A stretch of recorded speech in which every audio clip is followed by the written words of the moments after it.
Hola, muy buenas noches a todos. Bienvenidos al segundo día del Diplomado Internacional en Terapia Cognitivo-Conductual, con énfasis en métodos y técnicas de intervención. Espero que hayan tenido un excelente inicio y que pues, el contenido de ayer también haya sido muy enriquecedor. Hoy vamos a continuar profundizando en esos principios y en esas técnicas, teorías que son clave de la terapia cognitivo-conductual con un enfoque un poco más práctico y un enfoque aplicado. El día de hoy también entonces vamos a trabajar con un caso clínico. Ese caso clínico, esta vez sí se los voy a compartir al chat, pero recuerden que el resto del material lo solicitan entonces con nuestra coordinadora. Y por cierto, les voy entonces a pasar los números y el contacto.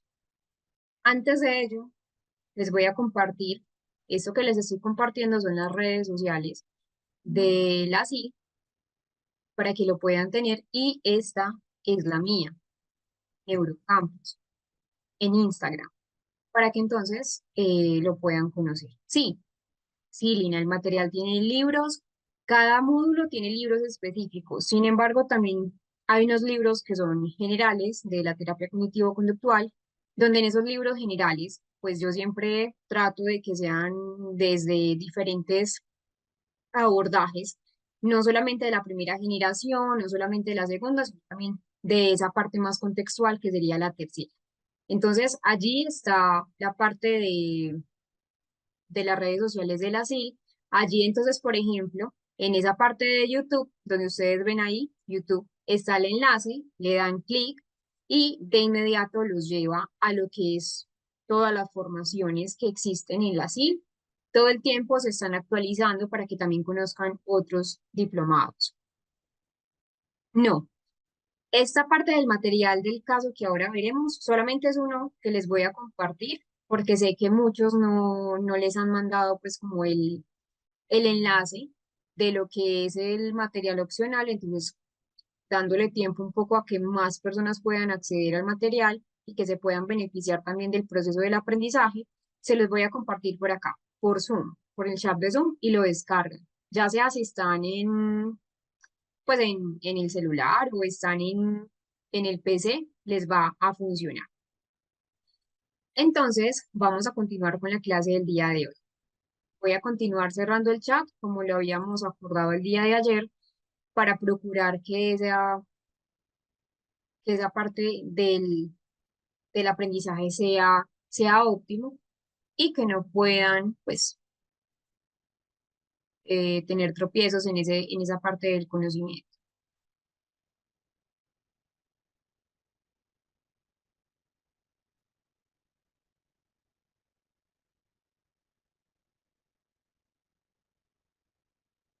Bueno, recuerden que nosotros empezamos siempre a las 9:15, perdón, a las 6:15, hora colombiana, para que más personas entonces se puedan conectar, porque sé que muchos llegan del trabajo, llegan cansados, para que puedan tomarse una ducha o que puedan incluso comer.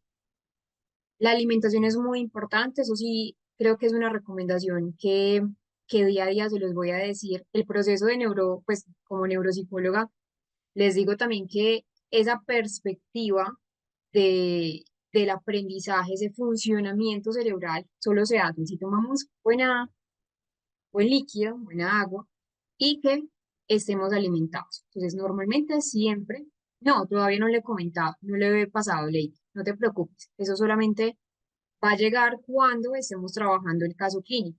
Yo les aviso cuando los vaya a compartir para que lo puedan descargar. No, no hay lío con eso. Les voy a pasar entonces, les voy a empezar a compartir la diapositiva en donde veníamos ayer, donde estábamos trabajando esa parte del contenido histórico, de cómo era toda la parte histórica. Recuerden que ayer fue nuestra primera clase. Para los que ingresan el día de hoy, no hay ningún inconveniente. Ayer revisábamos el tema uno, estábamos empezando con esos antecedentes que decíamos que tenían unos antecedentes tanto filosóficos como desde esa parte práctica a nivel psicológico. Revisábamos en los antecedentes esta persona de acá, Era Plinio el Viejo,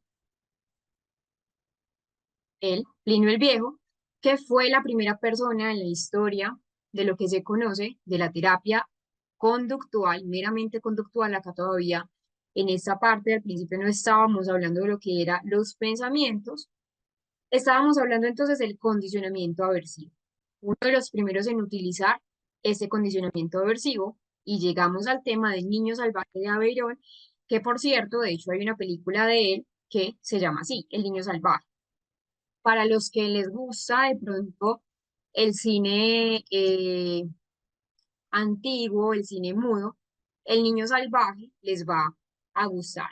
Les había mencionado entonces que El niño salvaje es una de las películas que realmente son películas reliquias a los que les gusta la terapia cognitivo-conductual, en especial la terapia de modificación conductual, porque este niño salvaje, nos muestra cómo a medida que va pasando el tiempo, una persona se puede condicionar. Les voy a compartir el enlace de la película. Tenía la película completa, no sé por qué ya no me aparece, pero para que ustedes lo tengan. Les quedé viendo la película completa, que de hecho pues estaba en YouTube, pero supongo que por cuestiones legales lo quitaron. Y les voy a pasar más fácil unos cortos del niño salvaje de Aveiro, que es esta de acá. Sí, la película era súper y es súper, la verdad. Sí.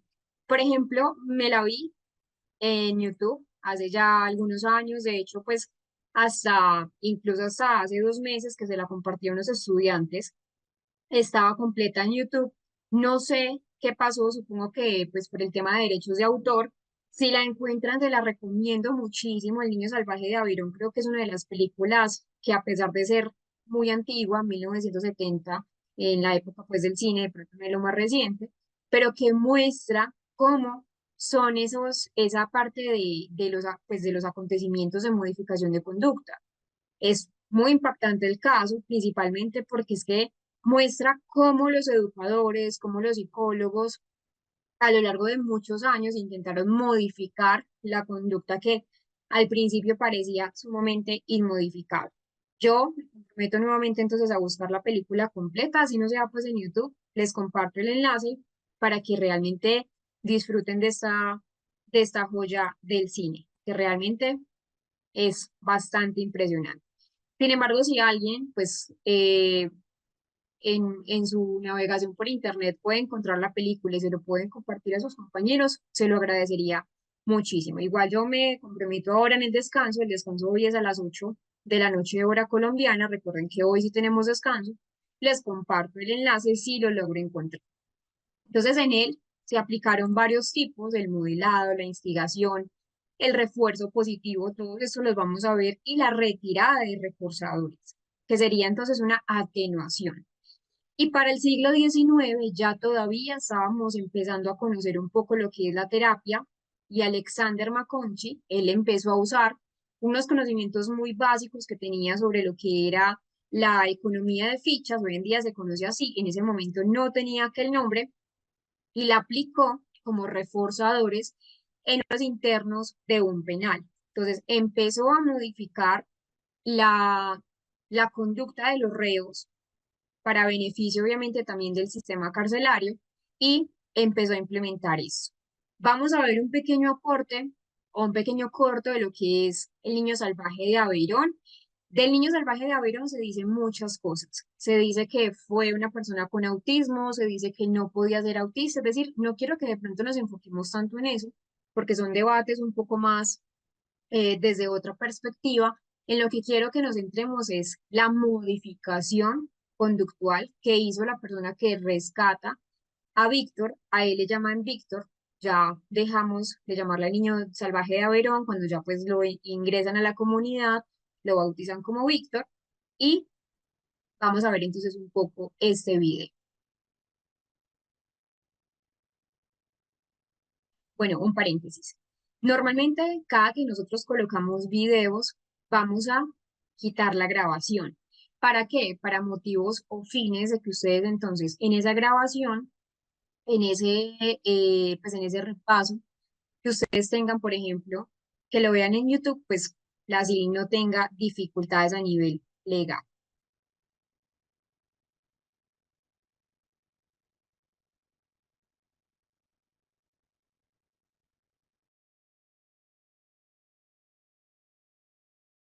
Morning in class. El caso, lo que es el niño salvaje de Averón, pues igual sigue siendo obviamente pues un hito en ese descubrimiento también de muchas perspectivas teóricas desde muchas técnicas de modificación de conducta, pues realmente el caso del niño salvaje de Averón es un referente para lo que es la psicología, sobre todo esa parte también la psicología educativa, porque plantea o nos empezó a plantear preguntas fundamentales sobre cómo es ese desarrollo humano, sobre cómo el humano aprende, sobre cómo es la influencia también del entorno. Y se trata entonces de Víctor, como ya vimos, fue un niño que lo encontraron en Francia a finales del siglo XVIII y que había vivido toda su vida aislado en la naturaleza durante muchísimos años. Es más, pues, si ustedes alcanzan a ver la película, que ojalá la logren encontrar en el descanso, a Víctor lo encontraron completamente, pues con unos signos muy aislados de lo que era de pronto esa parte humana, desde esa parte del lenguaje, desde la parte de comunicación, tenía muchas dificultades a nivel lingüístico, en la interacción social y en el comportamiento. Entonces, en relación a lo que es la terapia de conducta, vemos que, pues, Gaspar, que realmente fue el médico que se encargó de la educación y la rehabilitación, aplicó lo que hoy podríamos considerar una forma de pronto muy efectiva de lo que es terapia de conducta.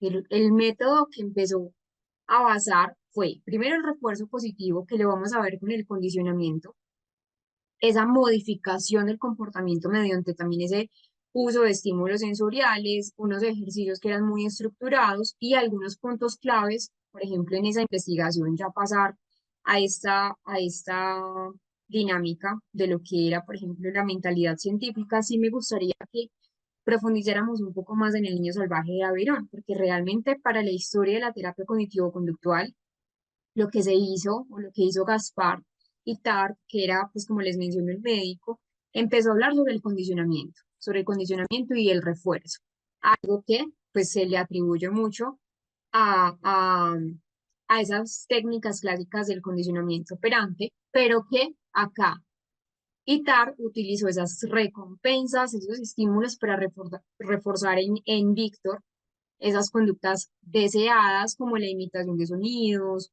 la asociación de palabras con objetos. Había un moldeamiento también del comportamiento, que de hecho es una técnica, la técnica de moldeamiento, donde él intentó moldear de manera progresiva la conducta de Víctor.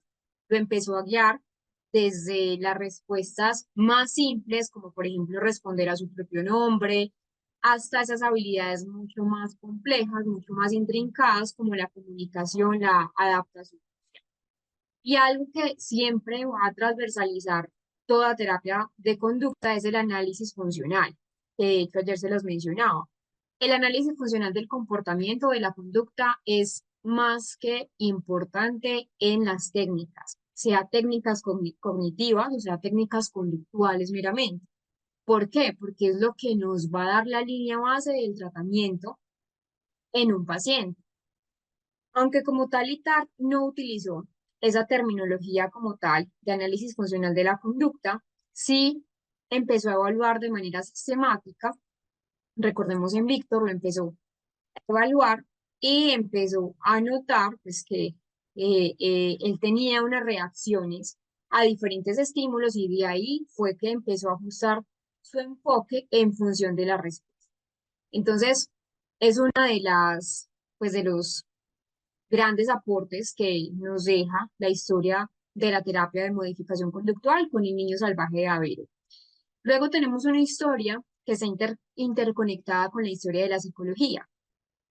Acá tenemos que esa disciplina o la psicología como disciplina científica empieza a surgir como una parte de revolución. Revolución de filósofos europeos con una mentalidad científica.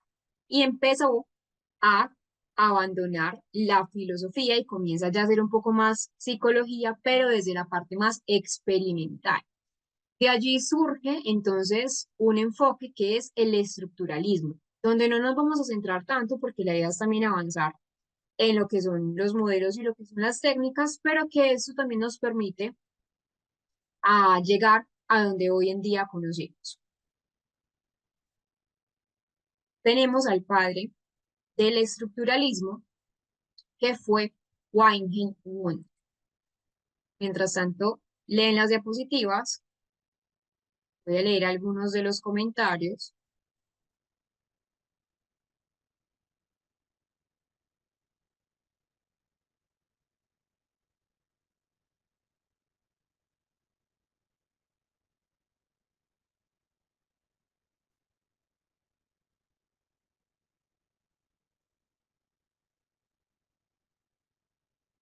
Bueno, ¿me están escuchando bien? Sí, la clase se está grabando nuevamente. ¿Me están escuchando bien? ¿Ven, ven bien? Listo, perfecto. Entonces voy a pasar a cerrar el chat, como lo habíamos planteado el día de ayer, y abrirlo en momentos cruciales.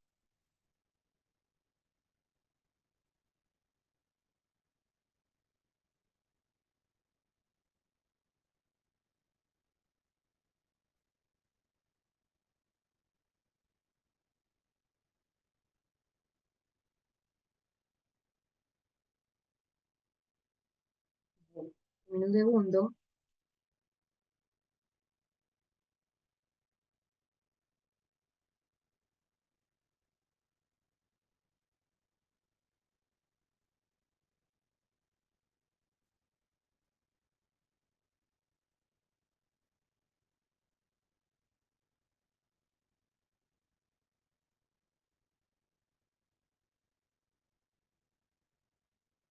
Entonces, tenemos el estructuralismo. El estructuralismo entonces tenía un objeto de estudio principal y era el estudio de la mente. Es una corriente, de hecho, psicológica que surge con Wundt, el que ustedes están viendo en la pantalla, pero que como tal no lo solidifica Wundt, sino Tishner. Y Wundt, o más bien el estructuralismo, se enfoca en el estudio de esa estructura de la mente humana. Digamos que todavía se aleja bastante a lo que hoy en día conocemos como terapia de conducta, porque todavía habla de la introspección, todavía habla de elementos básicos de la conciencia, pero que nos vamos acercando un poco a lo que hoy en día consideramos como modificación conductual. Entonces, Wundt empieza a ser considerado, de hecho, el padre de la psicología experimental. Él funda el, el primer laboratorio de psicología en Alemania, pero pues su enfoque no se autodenomina como tal estructuralismo. Él sí sentó esas bases de la corriente del estructuralismo porque empezó a estudiar la experiencia, una experiencia consciente, empezó a descomponer entonces la conciencia en elementos un poco más simples, como las sensaciones, como las imágenes, como los sentimientos, pero todavía como tal fue Tischner el que empieza a solidificar esta corriente.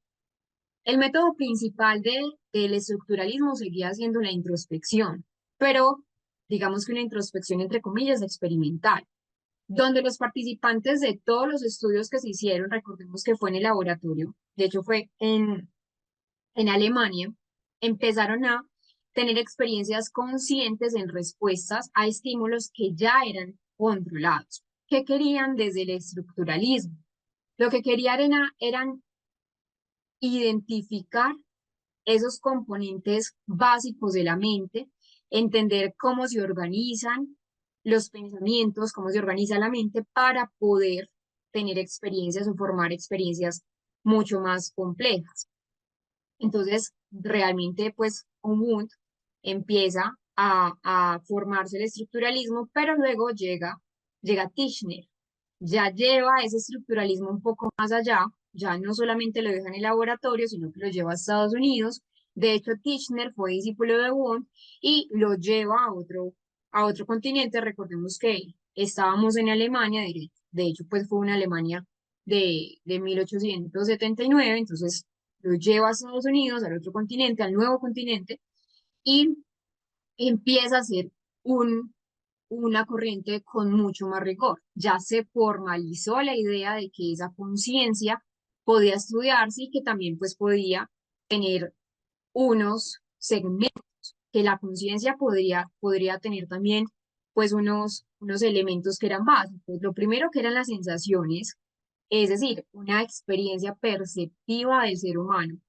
Lo segundo que Tishner propuso en el elemento básico del estructuralismo fueron esas representaciones mentales, las imágenes, y luego tenemos unas respuestas emocionales, los sentimientos de, de la persona. Entonces, se forma esta corriente del estructuralismo y de allí surge entonces un punto de enfoque para luego tener algo sumamente importante que va a cambiar el mundo de la psicología, que es una revolución americana desde el siglo XX.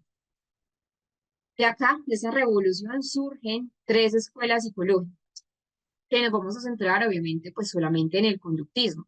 Una que es la escuela gestal, otra que es el conductismo y otra que es el funcionalismo. Que como ya sabemos, entonces empiezan esas escuelas a tener dos objetivos centrales. El primero es que todas las tres escuelas entre sí pretendían eliminar a las otras, haciendo de la suya el propio sinónimo de la psicología americana. Y lo segundo es que pretendían conseguir aportar a esa psicología americana una base científica que fuera firme. En ese siglo XX, ¿y por qué les muestro esto? Porque esto fue lo primero que se tuvo en cuenta o hubo las primeras definiciones de lo que es la salud mental. Definiciones que del siglo XX al siglo XXI no han cambiado mucho. Sigue siendo de pronto un concepto muy limitado en muchos contextos y vamos a ver por qué. Desde el siglo XX ya surge una necesidad de clasificar la salud mental principalmente. Entonces, lo primero que teníamos, o lo primero que ellos nombraban, recordemos que estábamos en el siglo XX, era gente, entre comillas, normal, la persona que estaba en contextos cotidianos. Lo pongo entre comillas porque no es el término correcto, no es el término usual, aunque hoy en día muchas personas pues erróneamente lo usan. Lo segundo era gente insana o gente, entre comillas, loca, que estaba interna en los manicomios. Pongo entre comillas manicomio porque no es el término, se llama institución de salud mental, tampoco sanatorio, institución de salud mental. Lo tercero es gente enferma, los que estaban en los hospitales y criminales, quienes estaban recluidos en las prisiones. Entonces, de esa escuela conductista viene una persona sumamente importante. ¿Y es quién? Creo que muchos ya también han hablado o han escuchado de él, y es John Watson. John Watson es el principal exponente de lo que es el conductismo clásico. Él empieza a hablar de lo que es la conducta observable, medible, cuantificable. Empieza a mencionar que es que nosotros como seres humanos, al igual que los otros seres vivos, en este caso pues que estudió la conducta con perros, pero también con otros animales, decía que nosotros teníamos reflejos y que eran nuestros reflejos primitivos quienes nos manipulaban en la conducta. ¿A través de qué? A través de lo que es el aprendizaje. Ahora vamos a ampliar un poco más el tema con, pues, con esta parte de lo que es John Watson, pero primero vamos a hablar esos fundamentos teóricos y conceptuales, pero también metodológicos de la terapia cognitivo-conductual. Lo primero que debemos tener en cuenta es que esos fundamentos teóricos y metodológicos permiten formular la terapia cognitivo-conductual. La terapia cognitivo-conductual, especialmente la terapia de conducta, nos dice que nosotros tenemos un aprendizaje a través de los reforzadores, un aprendizaje a través también incluso de lo que imitamos y que siempre desde ese enfoque terapéutico vamos a tener esta palabra, lo que es el aprendizaje. Y así como nosotros aprendemos, podemos desaprender, podemos vincularnos de pronto de esos hábitos ¿Y cuáles son los fundamentos teóricos para el desarrollo de la terapia de conducta? Lo primero es la reflexología. Reflexología es un término que, pues, de pronto si ustedes lo buscan en internet en este momento, pues sale otra cosa completamente diferente. Era el estudio principalmente antes, era el estudio de los reflejos, esas leyes del condicionamiento clásico, el conexionismo, el conductismo y el neoconductismo radical. Y tenemos a Skinner y lo que es la conducta experimental. Me voy a saltar un poco esta parte de la reflexología y las leyes del condicionamiento clásico para llegar entonces a el tema que quería con Iván Pablo. ¿Por qué me salto este tema? Porque si bien es importante y si bien entonces pues, nos dice que los reflejos y ese estímulo ambiental son lo que van a moldear la conducta, es más que todo historia. ¿Qué es lo relevante de pronto de esta diapositiva? ¿Qué tenemos a Iván Shenov? Iván Shenov era un ruso que mencionaba entonces que nosotros trabajamos a través de mecanismos reflejos, pero también el ambiente. Es decir, aprendizaje y ambiente, dos características fundamentales que van también a mediar la terapia de conducta. Y acá tenemos un discípulo que fue Pablo. De la reflexología, entonces pasamos a Iván Pavlov, que fue el gran precursor de lo que es el condicionamiento clásico. Si bien de pronto en modificación de conducta esas técnicas están más relacionadas con el condicionamiento operante, también este condicionamiento clásico es clave para el desarrollo de las teorías del aprendizaje. Entonces, ¿qué tenemos de Iván Pavlov? De Iván Pavlov, pues tenemos algo importante y es que nos deja que una de las características más importantes del condicionamiento clásico es el tipo de aprendizaje, que implica que implica una respuesta automática o como a Pavlov le gustaba llamarlo, una respuesta refleja que no era una conducta voluntaria. ¿Por qué se denominó condicionamiento clásico? Porque había una conexión entre un estímulo que era completamente nuevo para una persona y un reflejo ya previamente existente. Por tanto, entonces es un tipo de aprendizaje según el cual un estímulo que originalmente no tenía ningún efecto, que no generaba pues nada en el paciente, se convierte en pues y que no provoca realmente ninguna respuesta para nada. Llega a poder provocar una respuesta en el paciente o en el cuerpo del paciente porque hay una conexión, un aprendizaje asociativo. Eh, pues entre un estímulo neutro con un estímulo condicionado, que ya provoca una respuesta. De hecho, Pablo, ya para explicarles un poco cómo es el condicionamiento clásico y para trabajar también con ello, Pablo empieza a investigar, pues con una base también científica, cómo es el comportamiento. En sus investigaciones iniciales, él empieza a observar que tras poner alimentos en la boca de un perro, que pues, o los perros que estaba pues como investigando en ese momento, el perro, el animal, empezaba a segregar saliva, saliva procedente de unas determinadas glándulas, que de hecho pues Pablo al principio de sus investigaciones empezó a denominar un fenómeno como reflejo de salivación. Y entonces al realizar este experimento, en reiteradas ocasiones él empezó a observar que incluso en los perros la propia presencia de Pavlov causaba en él, pues en el perro, un- una segregación de saliva. Entonces él empezó a asociar ese aprendizaje que tenían los canes y empezó a decir entonces que pues los perros habían aprendido que cuando Pablo ingresaba al laboratorio ya sabían los perros que iban a tener una comida. Entonces, para poder saber si Pablo estaba en lo cierto o no, si estaba en lo correcto o no, empezó entonces a poner un separador entre el perro y la comida, pues que de esa manera entonces el perro no podía ver la comida. Así que Pablo empezó a mirar que realmente sí había una respuesta refleja que era aprendida.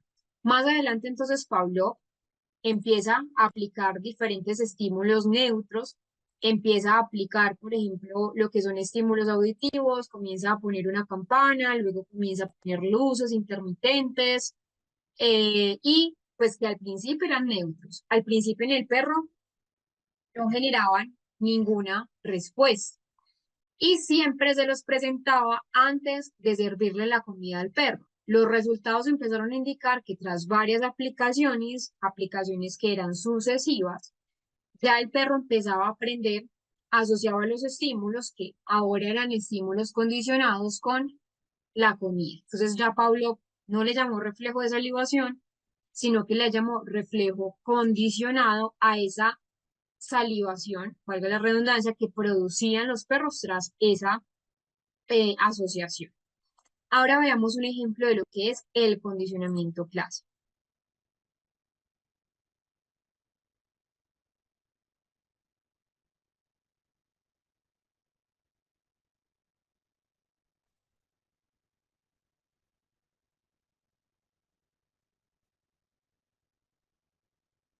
Entonces, realmente es sumamente importante ese condicionamiento clásico para la historia de lo que es la terapia de modificación de conducta.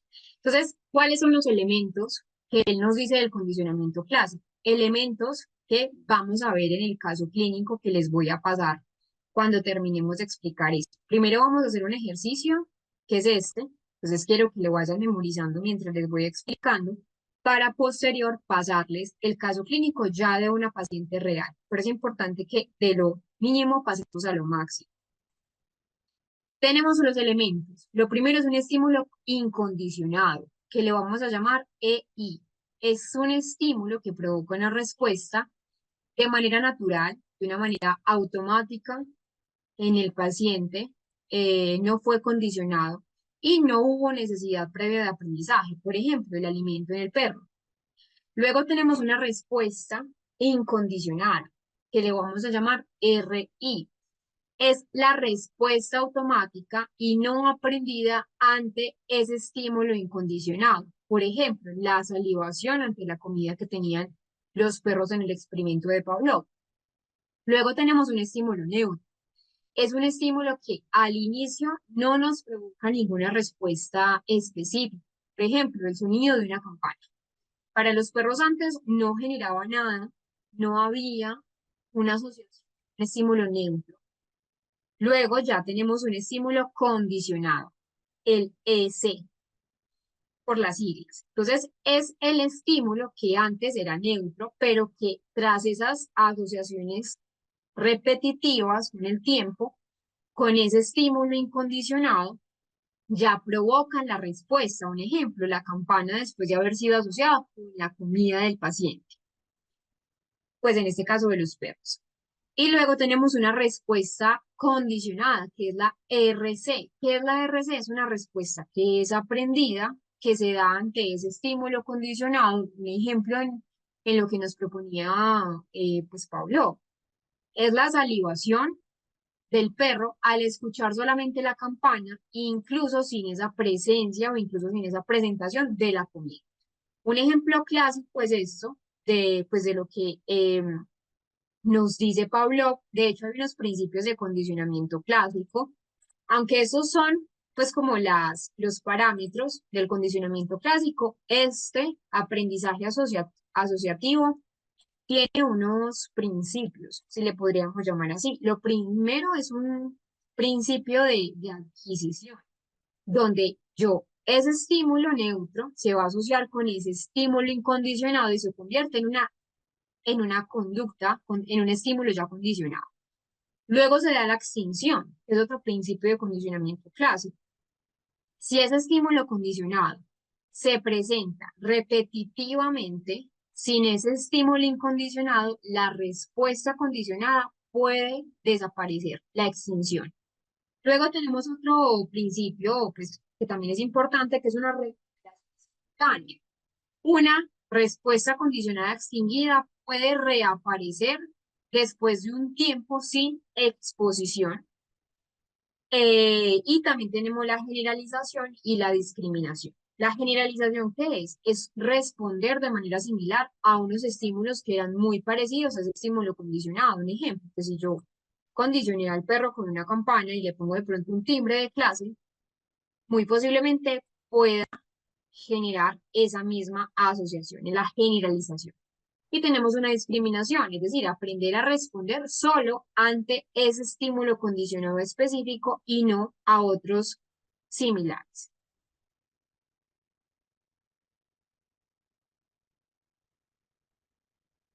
Veamos entonces este ejemplo.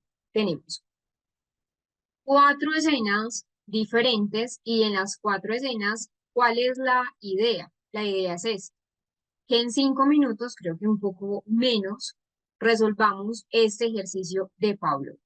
Lo primero es que en esta imagen vamos a mirar, y igual también como que les medio mencioné las respuestas, van a mirar cuál es el estímulo incondicionado, cuál es el estímulo neutro, cuál es la respuesta incondicionada y cuál es la respuesta condicionada.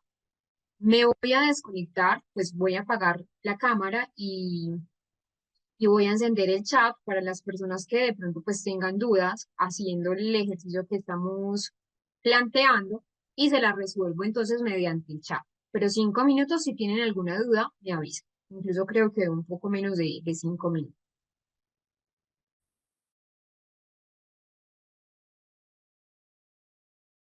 Bueno, vamos a ver entonces cómo nos fue.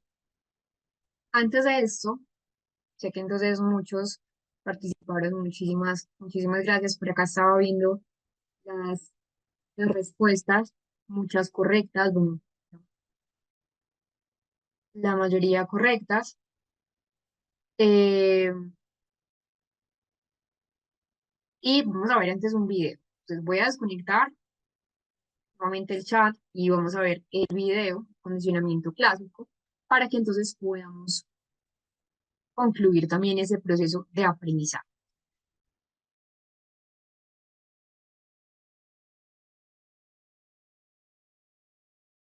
Nosotros todo el tiempo estamos en función del condicionamiento.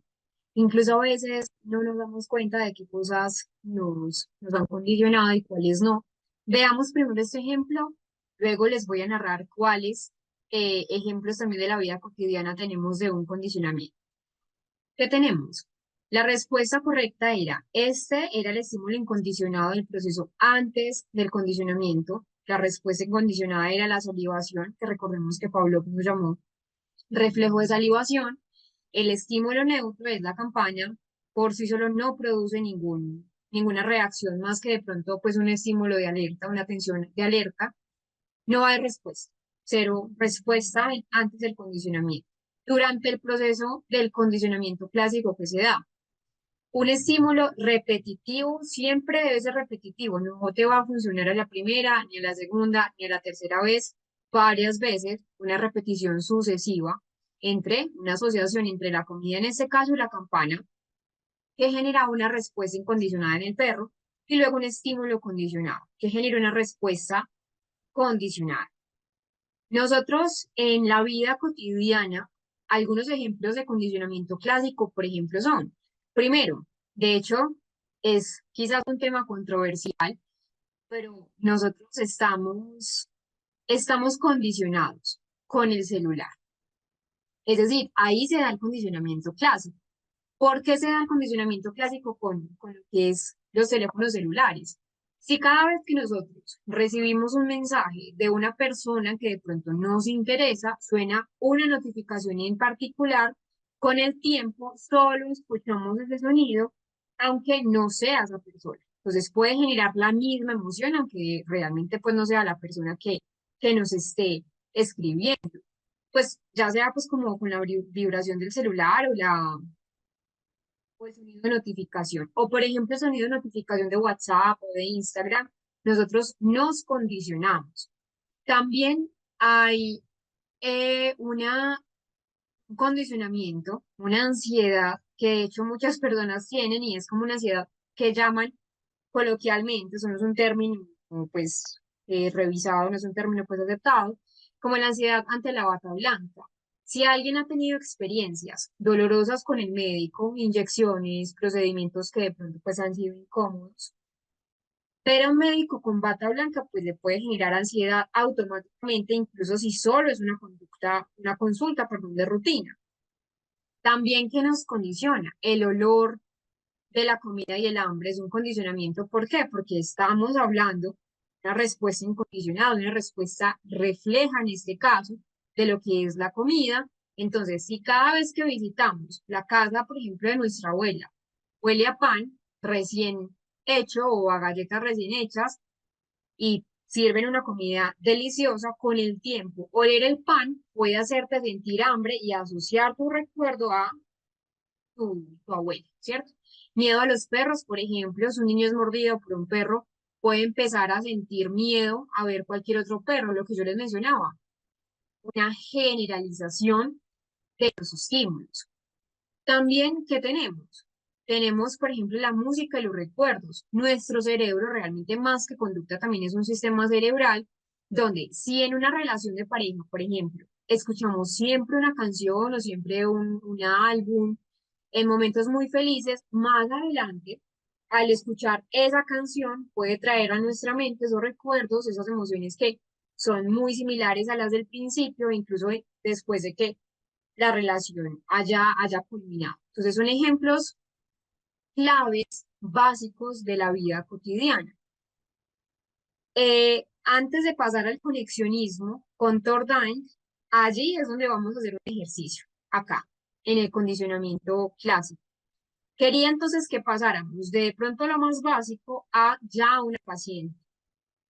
De hecho, pues acá, entre otras cosas, el condicionamiento clásico tardó, pasaron 50 años para ser reconocidos como tal, como el primer tratamiento conductual para la ansiedad, pero ya se ha demostrado que los métodos del condicionamiento clásico pueden neutralizar muy bien esos efectos de una estimulación aversiva cuando eran emparejados con una respuesta buena, una respuesta positiva. Incluso, pues, Pablo, entre otras cosas, también empieza a estudiar lo que son las bases neurales del condicionamiento. Ha tenido un impacto muchísimo en ese entendimiento, en esa comprensión de la personalidad. Estudió o empezó a estudiar esos factores implicados en la personalidad ansiosa, en la agresividad, en la timidez. Voy a dejar entonces de compartirles esta presentación para que nos vamos a nuestro material de estudio. Recuerden que esta vez les voy a compartir el caso. Solo es este caso que les voy a compartir, porque como les decía al principio, antes de que de pronto muchos se conectaran, sé que no todos, como ustedes estudiantes, tienen en este momento el material opcional. Sin embargo, los otros sí los vamos a trabajar en el material. Les voy a explicar, igual eso se los expliqué ayer, pero les voy a explicar cómo es el proceso. Siempre que nosotros trabajemos con este material opcional de estudio, nos vamos a ir acá, a casos prácticos. Acá están libros generales que les voy a ir subiendo. Y aquí están cada uno de los módulos con las presentaciones de clase. Módulo 1, módulo 2, módulo 3, 4, 5. Módulo 1, entonces está tema 1, tema 2, tema 3. Cada uno con sus enlaces, con las presentaciones y con las lecturas complementarias. Eso para cada módulo. Por ejemplo, miren acá, todos tienen lecturas, presentación y videos, pero nos vamos a ir siempre acá, a ejercicios prácticos. Nos vamos a meter allí a ejercicios prácticos y acá están todos los que vamos a trabajar. Igual yo también pues les voy subiendo. ¿Cuál es el que vamos a trabajar hoy? Que ese es el que les voy a pasar, solamente les voy a pasar. Este de lo que es condicionamiento clásico. Se los voy a pasar al chat.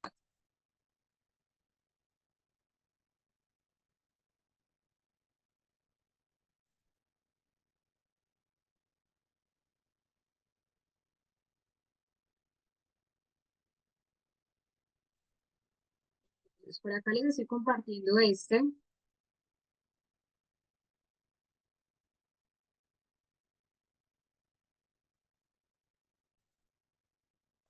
Señora, me estás hablando, Cristiana, ¿a qué te refieres con el enlace de la página? Del material. Creo que es la misma pregunta de Nora. ¿Se refieren a la página de material opcional? Bueno, es con la coordinadora. La coordinadora es quien les da el enlace. De hecho, ya les voy entonces a pasar el número de la coordinadora para que se pongan entonces en contacto con ella. Bueno, Luz Estela también está. Y ella les da entonces la información del material. Pues para los que están preguntando y para de pronto los que también tienen dudas. Entonces les estoy copiando el enlace, pues el chat. Entonces, sí, un poco de paciencia porque hay mucho flujo de estudiantes preguntando por el material, pero en cualquiera de los dos celulares, sea en el 316 o en el 318. Lo que sí deben tener muy presente es que como es un número colombiano, deben colocar antes el código, que es más 57. Más 57 es el... Me confirman si ya todos tienen el documento que les acabé de enviar. Sí, Luz. Sí, ya todos lo tienen, muy bien. Entonces, ¿qué es lo que vamos a hacer ahí? Vamos a leer este caso que fue el que les pasé al chat. Si alguien no lo tiene, me lo hace saber para compartírselo. No, aún no. Bueno, te lo voy a volver a compartir. Ese es el mismo que les estoy pasando, el mismo que ya les había enviado. Ahora revisemos. Entonces, ¿qué es lo que vamos a ver? Caso clínico desde la psicología cognitivo-conductual, pero enfocado al condicionamiento clásico. Vamos a leer todo el texto y qué es lo que vamos a hacer. Vamos a luego revisar. Entonces, ese es un ejemplo clásico de condicionamiento. Realmente el condicionamiento, aunque no es tan usado, porque ya se usa más como lo que es pues la característica central. Bueno, para las personas que están preguntando, lo dejé en el chat, está en el chat. Entonces tenemos Sofía. Sofía tiene 30 años. ¿Cuál fue el motivo de consulta principal de Sofía? Ella llega a consulta de terapia cognitivo-conductual, de hecho pues fue remitida por ansiedad, que era una ansiedad sumamente intensa y que tenía una evitación significativa a lo que eran los ascensores y tuvo un episodio traumático. De hecho, Sofía fue remitida también por el área de psiquiatría porque tenía, sí, está en el chat de la sesión. Lo suben y lo pueden encontrar. Entonces, ¿qué tenemos en Sofía? Tenemos un historial clínico significativo. Sofía tuvo un evento traumático, muy traumático, pues ella lo narra de la siguiente manera. Ese fue la historia clínica y la evaluación inicial. Sofía es una profesional que trabaja en un edificio de oficinas hace 6 meses. Quedó atrapado en un ascensor durante 20 minutos debido a una falla técnica. De hecho, pues ella narra en consulta que no solamente fueron los 20 minutos que estuvo aturada, que estuvo atrapada en el ascensor, sino que incluso tuvo pues como turbulencias, para ella era demasiado tétrico esa, esa vivencia y que durante este episodio, que fueron 20 minutos, pero que ella narraba que fueron como horas, experimentó síntomas intensos de ansiedad. Miren lo siguiente. Entonces, hay síntomas psicofisiológicos: taticardia, sudoración, sensación de ahogo, pensamientos catastrofistas, muy similares a lo que podríamos entonces relatar o nombrar como un episodio de pánico, como un ataque de pánico. Voy a morir aquí, no podré salir de acá. Desde entonces, desde ese momento, ella ha experimentado una respuesta condicionada al miedo. Miren que se condicionó. Lo mismo que pasaba entonces con, pues, nuestro querido amigo Pablo, que ya nos había mencionado entonces un poco cómo se daba ese condicionamiento. Empezó a condicionarse con el ascensor. Evita subir en ascensores, prefiere tomar las escaleras, incluso cuando eso le genera un gran esfuerzo físico, y que la simple idea de entrar a un ascensor para ella era algo catastrófico. Ella se negaba rotundamente a ingresar a cualquier tipo pues, de ascensor, incluso subir un piso para ella era algo demasiado angustiante. Entonces tenía una ansiedad anticipatoria, pues ya tuvo un evento traumático, un evento adverso, y experimentaba también unas respuestas psicofisiológicas que eran realmente muy fuertes. Sudoración, se le aceleraba el pulso, es decir, volvía a tener un ataque de pánico. ¿Cómo fue ese análisis del condicionamiento clásico? Desde el modelo de condicionamiento que fue el que acabamos de revisar. Tenemos unos antecedentes del condicionamiento o antes del condicionamiento. El estímulo incondicionado, que era quedar atrapado en el ascensor, pues por sí solo sí nos produce, obviamente, pues un temor. Y tenemos una respuesta incondicionada, que era la ansiedad intensa y ese miedo que era demasiado exacerbado. ¿Cómo fue durante el condicionamiento? Miren que esto se relaciona a esto. Por eso siempre trato pues de mostrarles este ejemplo para que sea mucho más sencillo comprender este caso en una paciente real. Durante el condicionamiento tenemos un estímulo neutro.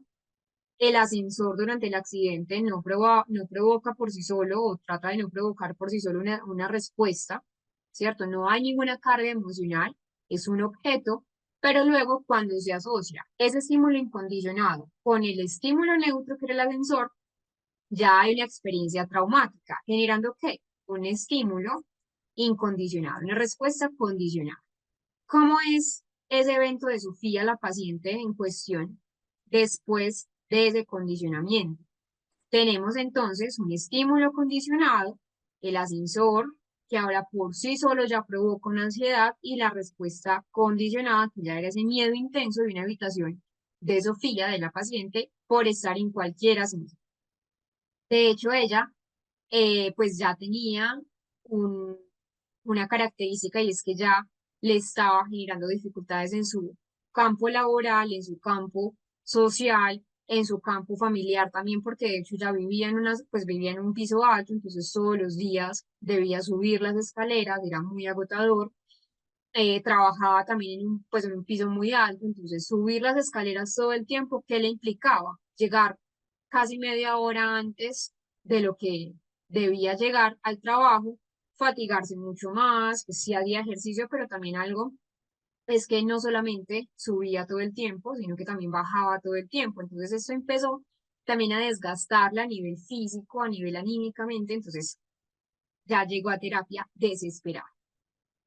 Objetivos terapéuticos. Con Sofía, ¿qué se hizo? La idea es, igual esto lo vamos a trabajar, pero para que miren cómo se da un análisis clínico desde este condicionamiento clásico. ¿Qué se hizo con Sofía? Se hizo lo siguiente. La idea era desensibilizar esa respuesta de miedo condicionada, modificar esas creencias del peligro que tenía el ascensor. Recuerden que igual también cuando hay una característica de fobia en un paciente es pues desvincular ese pensamiento catastrófico que muchas personas tienen. Si fuera, por ejemplo, no con un ascensor, sino que fuera, no sé, una aracnofobia o hematofobia, pues los pacientes, la idea es que se le debe dar una reestructuración cognitiva sobre ese peligro que tiene sobre el evento fóbico.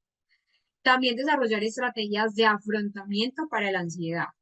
Entonces, ¿qué se debe hacer? Pues relajación diafragmática, cómo afrontar esa parte de la ansiedad que no se va a ir de la noche a la mañana, pero que para eso tenemos la intervención terapéutica. ¿Qué se hizo en Sofía? Esto lo voy a pasar de pronto un poco largo, porque hay muchas características que vamos a ir viendo, pero se hizo la siguiente intervención terapéutica. Les voy a dar unos 2 minutos aproximadamente para que intenten leer un poco lo que fue la intervención en Sofía para poder continuar con el tema. Saben que el caso clínico lo tienen en el chat, van a leer el caso hasta acá, hasta los resultados y el seguimiento, desde esa perspectiva siempre del condicionamiento clásico.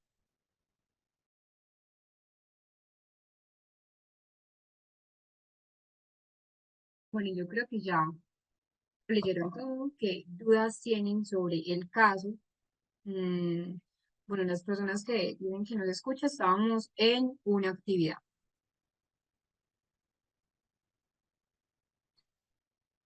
Por acá vi que también compartieron el caso nuevamente. Muchas gracias, Lara y Barra, por volverlo a compartir. Viviana, no, yo se los compartí al chat. de este grupo, del grupo de Zoom.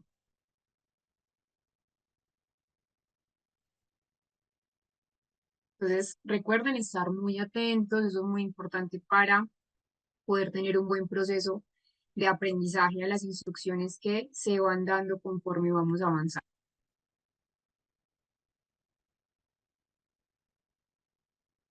Vamos a continuar. Recuerden que ese se los compartí. Ya el resto sí va a estar en el material opcional.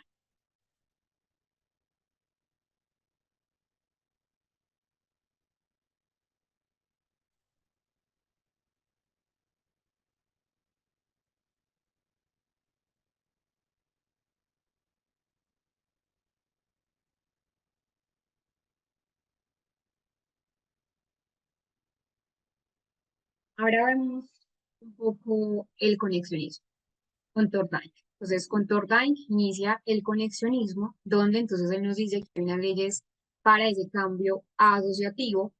Pues el conexionismo entonces empieza también a proponer una nueva visión de la terapia cognitivo-conductual, como les menciono, fue desarrollado por Edward Thorndike a principios del siglo XX.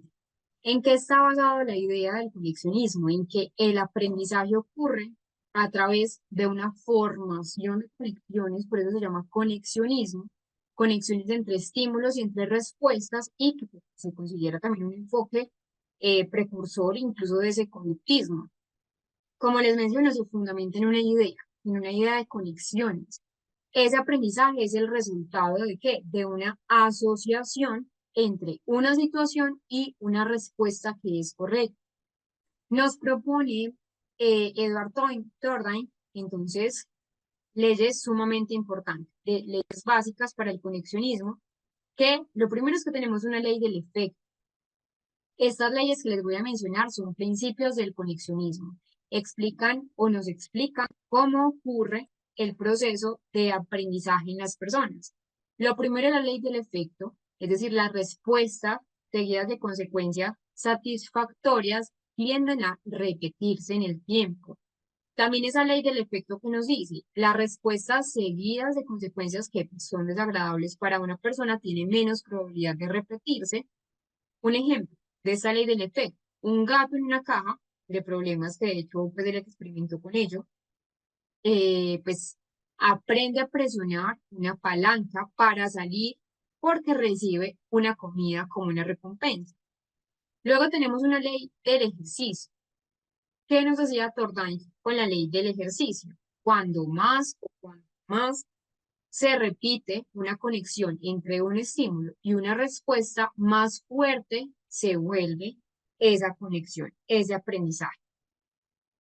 Si no se usa una conexión, entonces no tiende a debilitarse con el tiempo. Y hay una ley que nos dice que es una ley de preparación o una ley de disponibilidad. Es decir, el aprendizaje ocurre mejor si el organismo está preparado para hacerlo, para aprender. Por ejemplo, un estudiante o uno como estudiante aprende mucho más fácil cuando está motivado para estudiar. Por eso la motivación transversaliza esa parte del proceso de aprendizaje. Y que de hecho, pues Thorndike nos menciona algo sumamente importante y es el experimento que pues en ese entonces todavía se permitía experimentar con animales, y experimentó con unos gatos. Empezó a utilizar los gatos y unas cajas rompecabezas, donde empezó entonces a poner, pues en los experimentos, gatos, en los que colocaba dentro de las cajas con un mecanismo de palanca, que esa palanca era lo que les permitía salir al exterior. Thorndike observó que al principio los gatos intentaban pues con muchas acciones al azar, pero con la repetición los gatos empezaron a aprender a presionar la palanca de manera mucho más rápida. ¿Cuáles son de pronto las diferencias de este conexionismo de Thorndike con lo que acabamos de ver, con el condicionamiento clásico? Es que el conexionismo se va a enfocar en un aprendizaje ensayo y error, mientras que el condicionamiento clásico se va a enfatizar en esa asociación entre estímulos. El conexionismo de Thorndike destaca la importancia de lo que son las consecuencias en esa formación de hábitos, lo que realmente pues más tarde influyó Thorndike o ese conexionismo influye a Skinner para el condicionamiento operante, es decir, las consecuencias que nosotros recibimos de los hábitos. Entonces, la aplicación del conductismo es del conexionismo es muy amplia. Primero, la educación, donde Thorndike nos deja también una enseñanza y es reforzar esa respuesta correcta en los estudiantes con recompensas.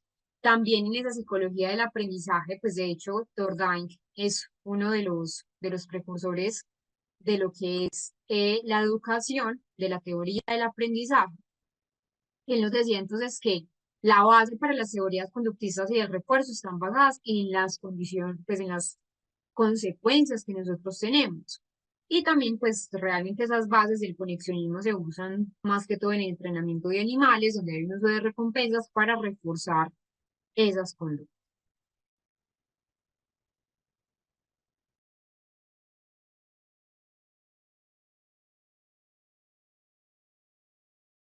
Les voy a compartir el enlace del video que acabamos de ver, ya está en el chat, el enlace de ese video que les acabé de proyectar.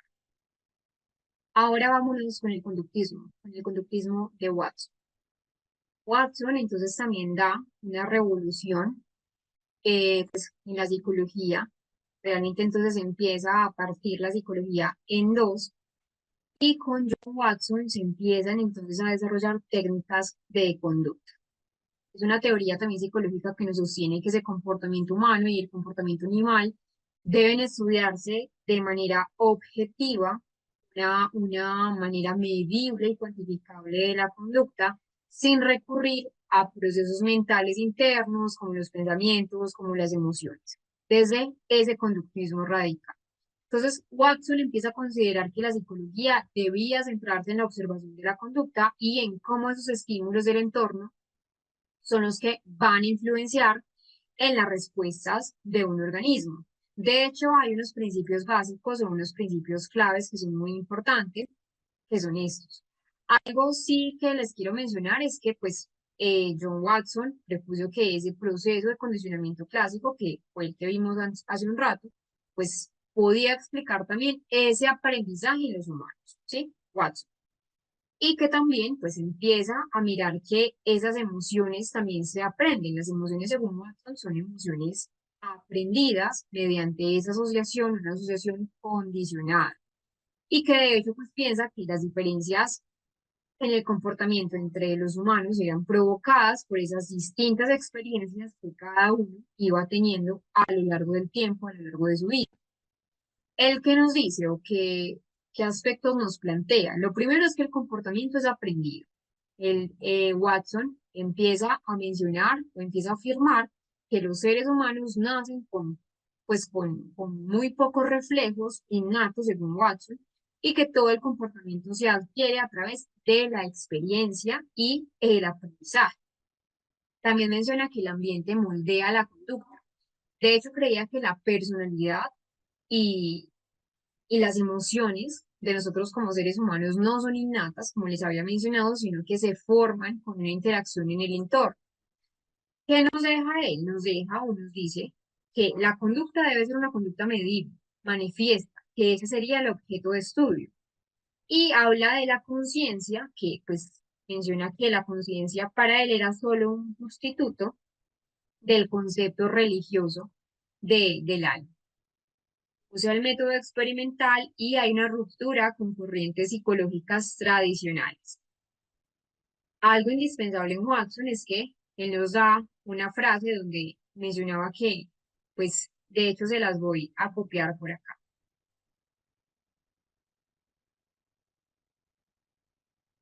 Se las copié en el chat.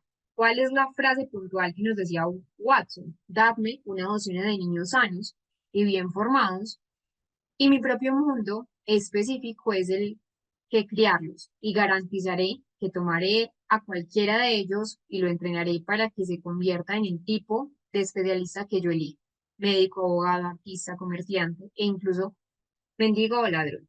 sin importar sus talentos, inclinaciones, tendencias, habilidades, vocaciones y la raza de sus antepasados. Recordemos el siglo, ¿sí? Recordemos también la época de Watson. Hoy en día sabemos que no todo está en esa conducta manifiesta, no todo es conducta, ya luego entonces con esa segunda ola o la segunda generación nos daremos cuenta de eso, pero que sí era un conductista muy radical, donde él mencionaba que solo el ambiente va a moldear la conducta.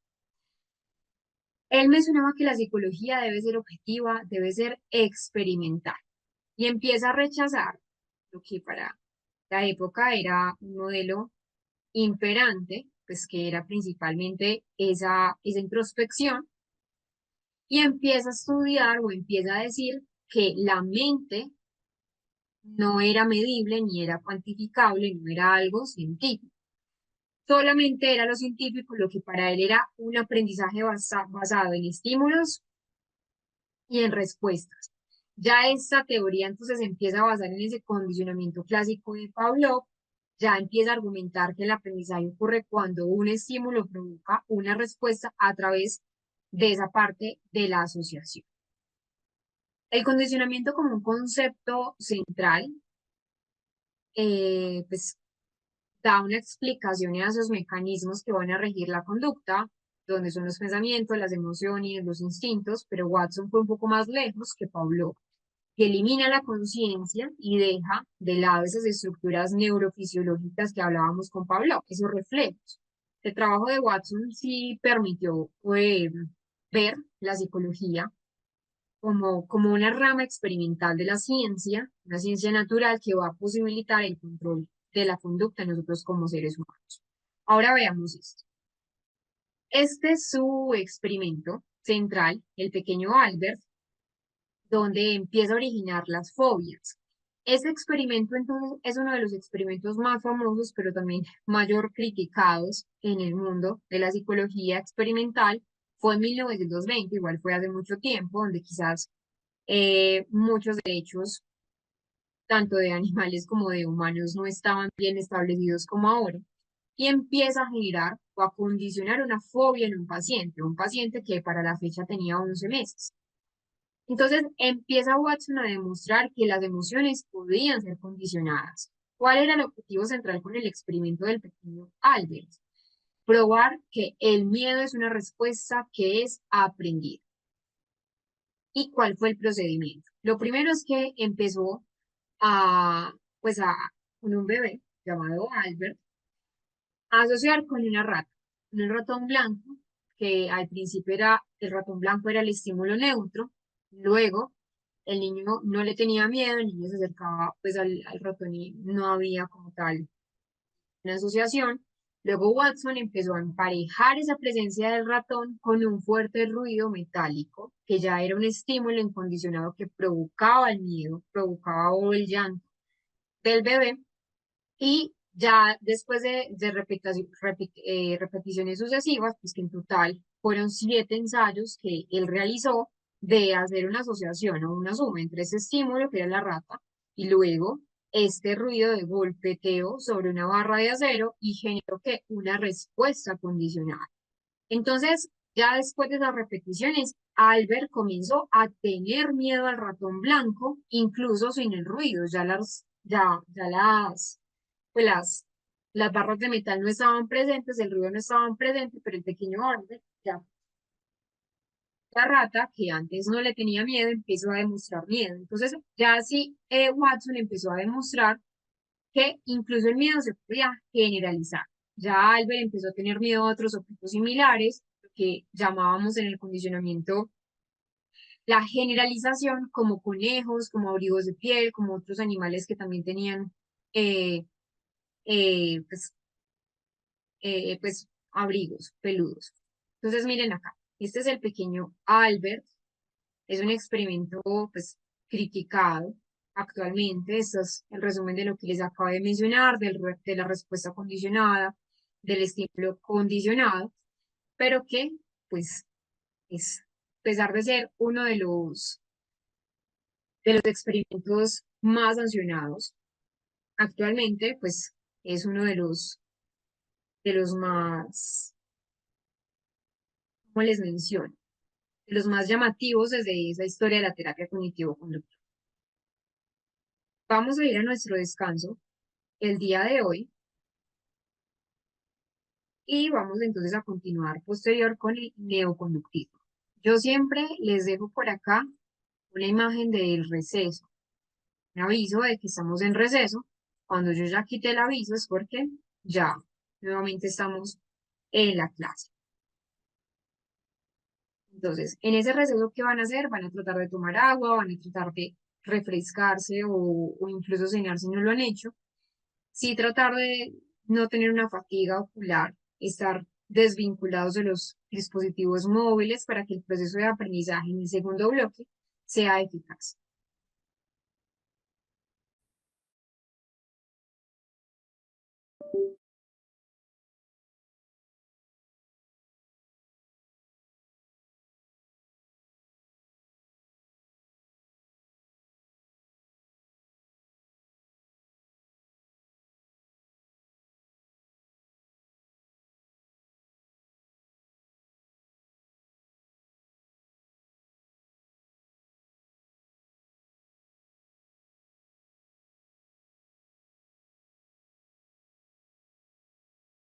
Vamos a continuar y estamos hablando entonces del experimento del pequeño Albert, pues, que realmente fue algo para la historia de la terapia cognitivo-conductual eh, bastante importante.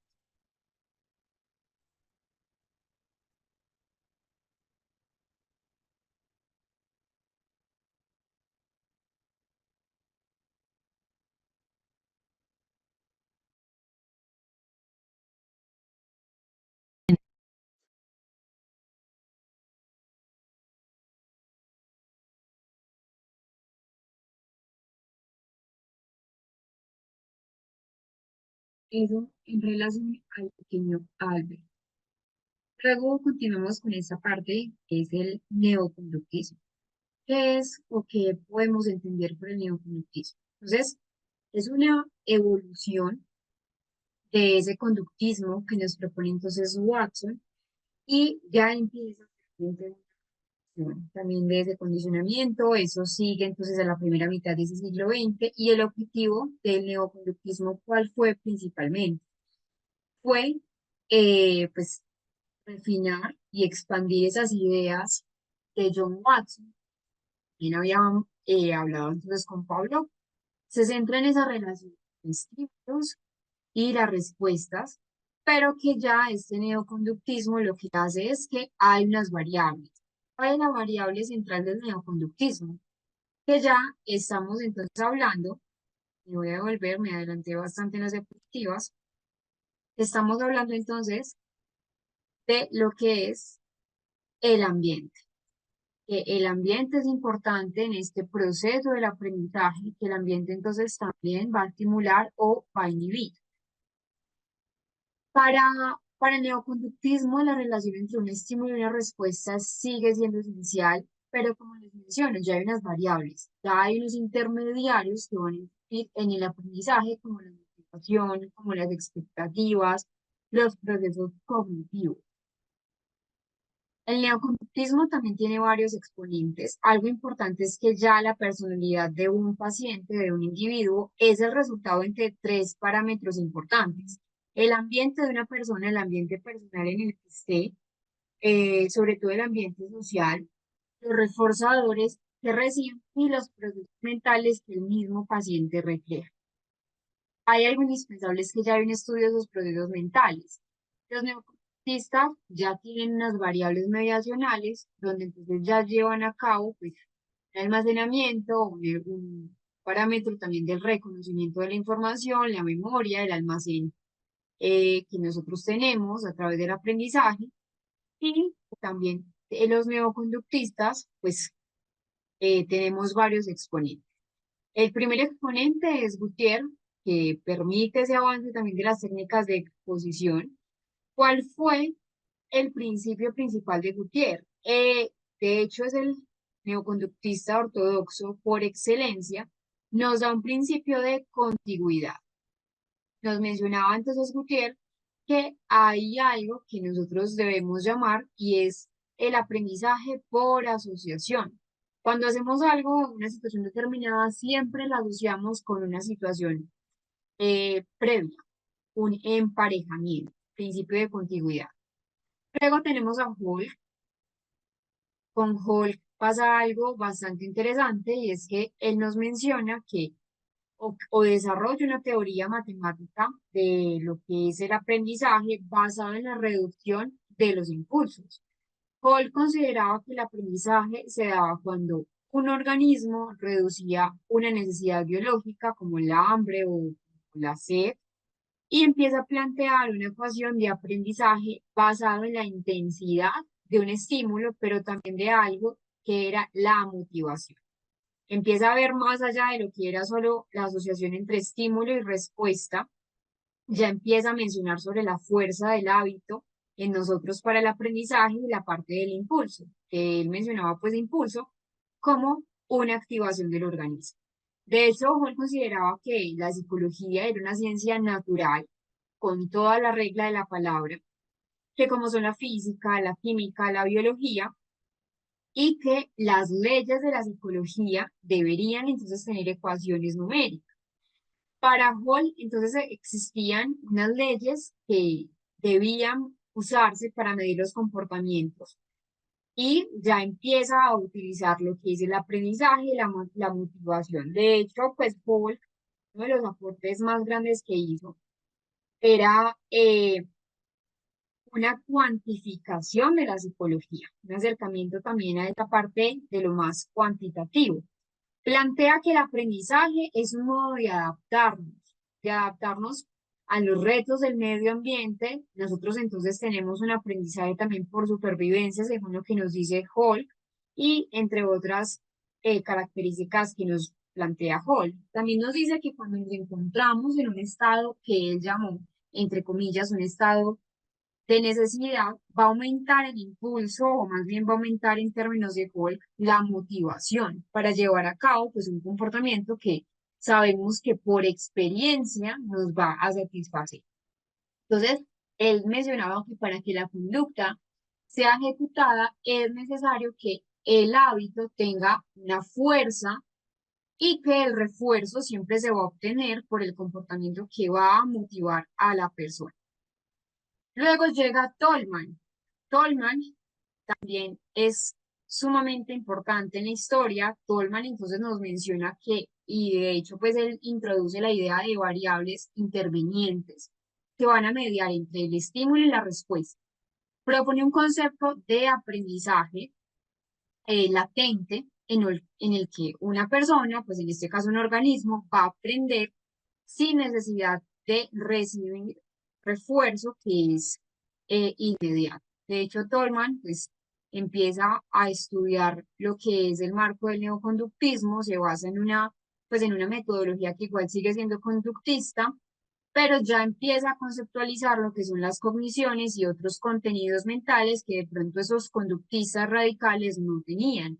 Ya acá tenemos unos factores mediacionales, las expectativas, los objetivos, los propósitos que tenga una persona, y él mencionaba que eran variables que intervenían, mediaban entre el estímulo y la respuesta. Ya dejamos de lado solo el estímulo-respuesta, sino que ya ese organismo, ya una persona, pues no es un sujeto pasivo, sino que ya estaba activo con las expectativas, con las motivaciones, con los objetivos propuestos.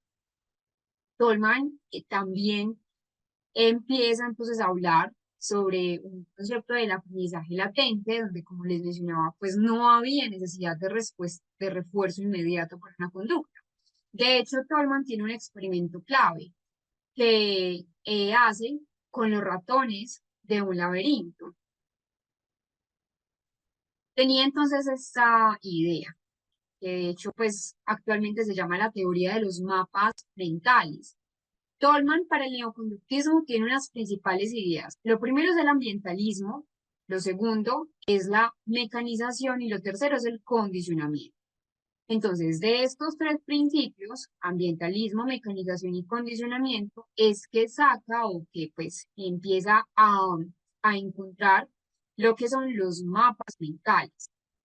Para él, los mapas mentales es que los ratones estaban en un laberinto y que los ratones que estaban en ese mismo laberinto, ellos aprendían la ruta sin ningún tipo de refuerzo, pues, pero solo mostraron sus conocimientos cuando había una recompensa como tal. Entonces, él llama mapas mentales o representaciones mentales.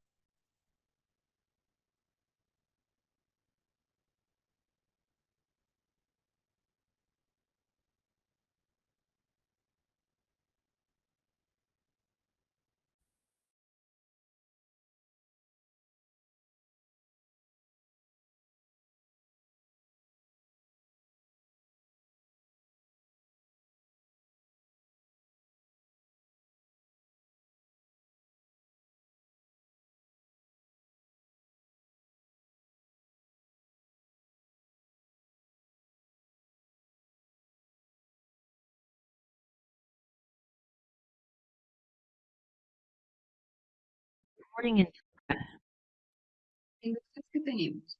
Nos basamos en dos ideas fundamentales que nos propone Tolman. Una parte que es un propósito y la otra que es la cognición.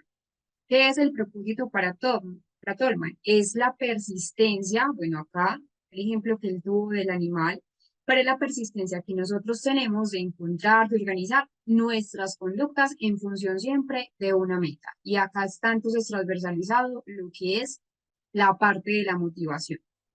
Pero también tenemos la cognición. ¿Qué es la cognición? Es la comprensión que nosotros tenemos sobre el medio, sobre el entorno en el que estamos y la relación entre el medio y el fin.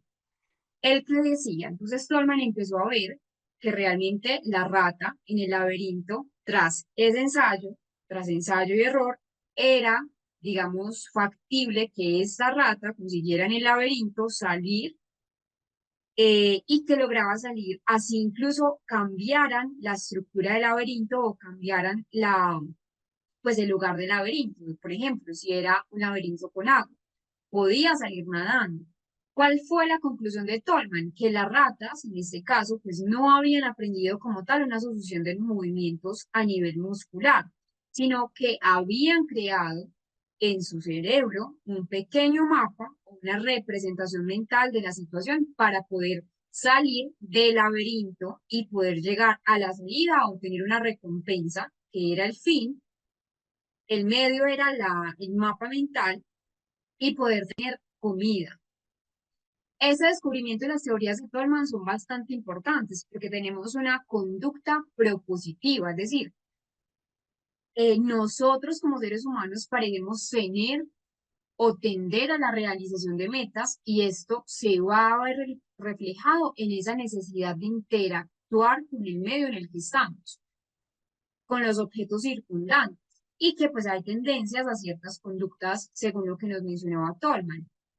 Nosotros tendemos a descubrir y elegir esas situaciones que para nosotros son más efectivas y que son mucho más fáciles. Es decir, es una conducta derivada también de ese condicionamiento, de esas consecuencias por parte de nosotros y que nosotros entonces, bueno, y que de hecho Tolman pues menciona que esos hallazgos son resultados fundamentales para describir ese sistema de mapas de recompensas. Tenemos una teoría que me encanta, que es la teoría bifactorial. La teoría bifactorial empieza entonces a explicar, bueno, y algo importante es que esas aplicaciones del neoconductismo, antes de terminar quizás con esa parte de Tolman y empezar con la teoría bifactorial, es que el neoconductismo tiene unas diferencias entre conductismo y neoconductismo. ¿Cuáles las características? Primero que en el conductismo tenemos una característica central y es que es el papel de la mente. Es la diferencia central entre conductismo y neoconductismo. Aunque el neoconductismo surge o es una variable de ese neoconductismo, hay unas diferencias que debemos tener muy en cuenta para poderlos comprender. ¿Qué es o qué entendemos por neoconductismo? Es esa introducción de variables intervinientes. Con neoconductismo, ¿a quién tenemos? A Skinner, a Tolman y a Holt. Y el papel de la mente en el condicionamiento clásico como Watson era, o en el conductismo clásico de Watson, era rechazar cualquier proceso interno. ¿Qué otra característica tenemos diferente entre el conductismo y neoconductismo? Esa explicación del aprendizaje. Desde Watson, desde ese conductismo clásico, condicionamiento clásico, está basado en solo estímulo, respuesta. Mientras que en ese neoconductismo ya hay unas consideraciones, unas variables como la motivación, las expectativas, los refuerzos, ya no solo es estímulo, respuesta per se, sino que hay unas variables mediacionales y que también hay unos métodos de estudio diferentes. Por ejemplo, con Watson tenemos una observación de conductas que son meramente externas, mientras que en ese neoconductismo ya tenemos unos experimentos controlados con medición de procesos también más internos, no solo lo externo. Y que el uso de refuerzos, de hecho, entre el neoconductismo y el conductismo cambia. ¿Cómo cambia? En ese neoconductismo de Watson, perdón, en el conductismo de Watson no enfatiza en refuerzos, eso es más en el condicionamiento operante más adelante, pero en el neoconductismo, que ya es más skinneriano, ya hay reforzadores, ya hay castigos que van a influenciar en la conducta. El neoconductismo tiene muchas aplicaciones. La educación, la psicología clínica, un entrenamiento específico en modificación de conducta, por ejemplo, en educación, con Tolman, por ejemplo, pues ese uso de reforzadores para mejorar el aprendizaje, los premios, los reconocimientos. En psicología clínica también con esas terapias conductuales para modificar esos hábitos, el tratamiento específico de fobias y también para esas técnicas en modificación puntual de conducta para cambiar esos comportamientos tanto en niños como en adultos. Ya ahora vamos a explicar lo que es la teoría bifactorial con Mower. Él nos dice que hay dos fases para las fobias o para los miedos. Menciona entonces que así es como nosotros como seres humanos tenemos o adquirimos una fobia. Es decir, esa teoría bifactorial del miedo de Mower es muy interesante. Eh, de hecho, es un modelo que explica y que hoy en día todavía se usa para explicar cómo se desarrollan y cómo se mantiene el miedo y las respuestas de evitación.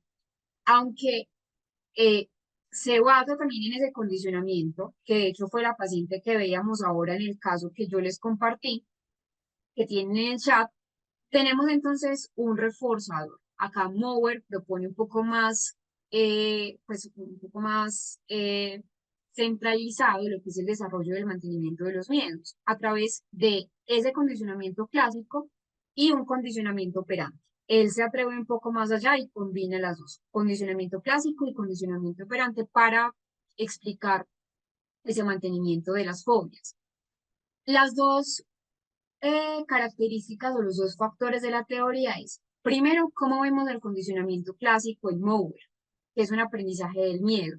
Él mencionaba, hay un estímulo inicial neutro, un EN, que se asocia a un evento aversivo o un evento doloroso, que ya sería un estímulo incondicional, lo que va a generar una respuesta del miedo, una respuesta condicionada. Un ejemplo, una persona que sufre un accidente en un ascensor, que de hecho era la paciente que veíamos ahora, Sofía, que tuvo un evento adverso, 20 minutos en un ascensor, muy desesperada, y puede desarrollar ese miedo, que ya es la respuesta condicionada a los ascensores, que ya sería el estímulo condicionado. ¿Qué entendemos entonces acá con Mower? Él nos dice, bueno, tenemos un estímulo neutro. Vamos a ir con otro ejemplo para que lo entendamos mejor. ¿Qué es ir al trabajo? Se asocia con otro que genera sensaciones negativas, un malestar. ¿Qué cuál es? Que alguien haga bullying, pues que, que alguien nos haga bullying. Ese estímulo neutro, que realmente es ir al trabajo, pues puede que a algunos les guste, a otros que no, pero sigue siendo un estímulo neutro, genera o acaba generando una respuesta aversiva. ¿Por qué? Porque se asoció con algo que genera ya sensaciones negativas, que es, pues, ser víctima de bullying. Se produce una respuesta condicional. Eso sería desde el condicionamiento clásico. Ahora el condicionamiento instrumental, que también es llamado condicionamiento operante. Veamos un poco cómo se ve. Mower decía que no solamente es el condicionamiento clásico, no solamente es un aprendizaje del miedo, sino que ya se da un mantenimiento del miedo. La persona evita el estímulo temido, en este caso, por ejemplo, con la paciente que veíamos hace un rato, que igual les voy a recordar un poco el caso por si no estaban, que era esta paciente, Sofía. Acá vemos puro condicionamiento clásico, ¿cierto? Pero también vemos condicionamiento operante, que si nos vamos a la teoría de Mower, ya sería una teoría bifactorial. Entonces, acá, pues para las personas que de pronto no estaban hace un rato, estábamos trabajando con el caso de Sofía. ¿Qué pasa? ¿Qué pasa con Mower? Si de pronto lo relacionamos con el caso de Sofía. Tenemos entonces eso como condicionamiento clásico, es decir, Sofía sufrió un accidente en el ascensor y luego desarrolló el miedo a los ascensores. O sea, es un estímulo condicionado. Pero luego tenemos que Sofía también tuvo un mantenimiento del miedo. La persona, en este caso Sofía, evitaba a toda costa ese estímulo temido que eran los ascensores, no le podían ni siquiera hablar de los ascensores, lo que reduce la ansiedad. Sofía tenía que una conducta de evitación.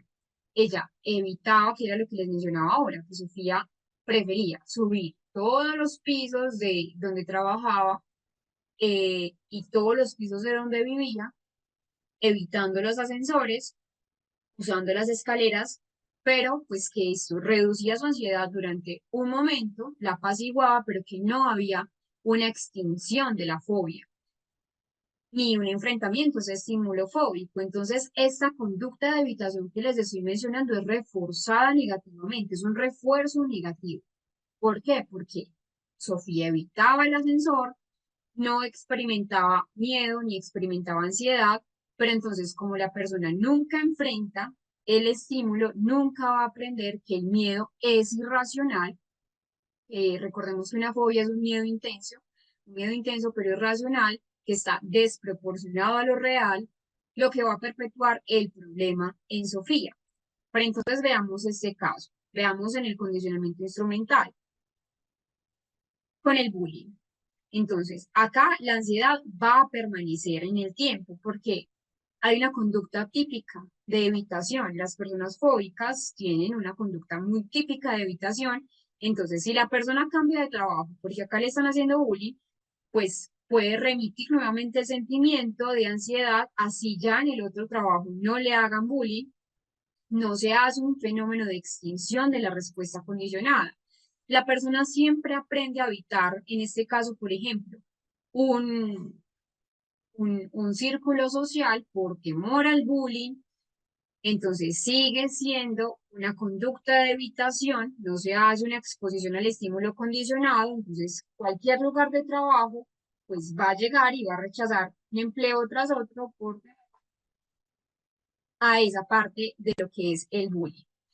De hecho, lo que es la teoría factorial de Mower nos propone un modelo muy claro, un modelo explicativo, que se usa también incluso en las hipótesis de cómo nosotros no solo tenemos miedo y ansiedad, sino que también tenemos una conducta, por ejemplo, de los prejuicios y los estereotipos.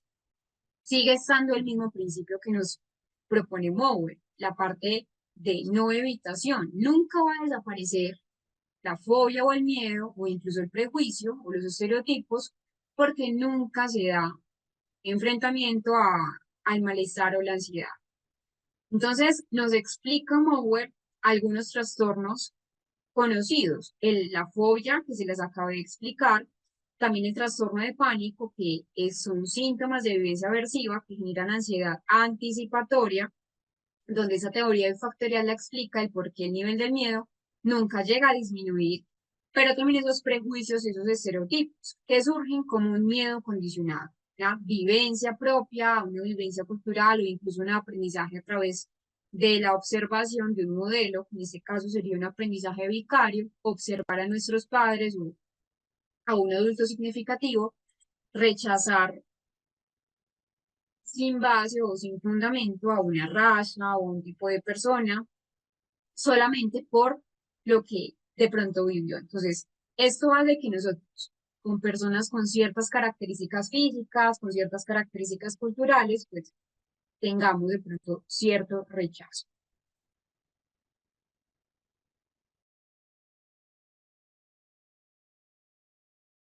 Recording in progress. Vamos a entender a Skinner y el condicionamiento operante. Todavía acá en esta dimensión seguimos en ese proceso del neoconductismo, conductismo que pues es una variable, sigue siendo un poco radical en comparación con pues lo que hoy en día conocemos. Antes de iniciar en esto, realmente la aplicación de lo que es la teoría bifactorial es bastante amplia. Primero, esa explicación de las fobias y los trastornos de ansiedad se usa en terapia para realmente comprender el por qué las personas evitan ciertos estímulos.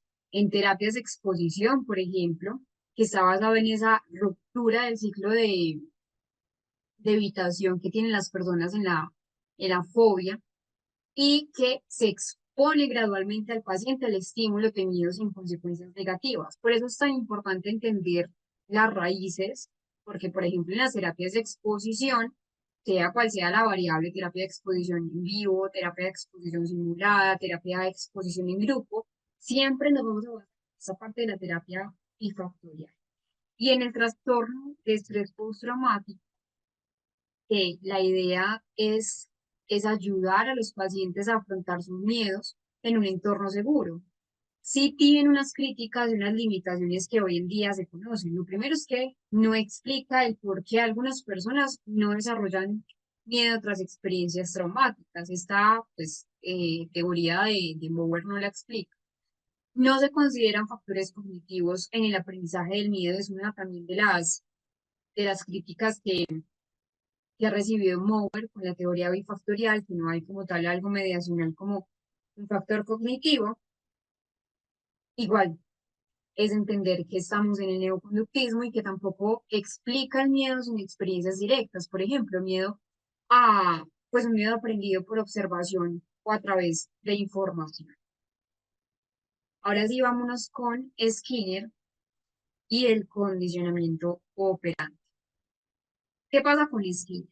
Ese condicionamiento operante fue desarrollado por Skinner, se basa entonces en la idea de que el comportamiento es moldeado por las consecuencias que nosotros tenemos. Siempre se basa en esa parte de las consecuencias, sean buenas o sean malas, positivas o negativas. A diferencia de ese condicionamiento clásico que hablábamos ahora, ya acá nos enfocamos en la asociación entre estímulos eh, y el condicionamiento operante se va a centrar en cómo los refuerzos y los castigos van a influir en la repetición o no de una conducta. Algo indispensable pues para Skinner es que nosotros tenemos una conducta programada. ¿Qué decía Skinner? Decía, las acciones de una persona seguidas de un reforzamiento adecuado, es decir, las consecuencias, tienden a ser repetidas si el refuerzo es positivo o evitadas si una persona tiene un refuerzo negativo. Que en ambos casos el control de la conducta viene siempre del factor exterior. Algo indispensable con la teoría del refuerzo de Skinner es que consiste en esa descripción del proceso, donde se incrementa esa asociación de una respuesta y un estímulo acá. Continuamos con respuesta y un estímulo, pero ya tenemos una variable y es la recompensa. El refuerzo, que él llama un refuerzo positivo. Esta teoría del refuerzo mencionaba que al emplear esos principios de los reforzadores de una forma más positiva para poder estimular en un paciente o en una persona un comportamiento y ese aprendizaje, esa técnica de hecho ha mostrado muchos éxitos, no solamente en la clínica, en la práctica clínica, sino también en la parte más desde la educación, pues pues si se aplica, por ejemplo, desde el refuerzo negativo, se aplica el castigo. Para extinguir la conducta, además, también de las implicaciones pues, éticas que tiene el castigo, los resultados son un poco claros porque se producen incluso reacciones emocionales adversas o negativas que van a pues, eh, perturbar el aprendizaje e incluso invalidar a la persona. Él hace un experimento de la rata en la caja. ¿Qué nos decía? Y qué son los principios entonces de ese condicionamiento. Él nos mencionaba Él nos mencionaba lo siguiente, nos decía que tenemos un refuerzo, el refuerzo siempre va a aumentar la probabilidad de que la conducta se repita. Tenemos refuerzo positivo y refuerzo negativo. En el refuerzo positivo, ¿qué tenemos? Tenemos entonces que se da algo, se brinda algo, más allá de un premio, no es un premio porque es algo contingente, un premio puede ser diferente.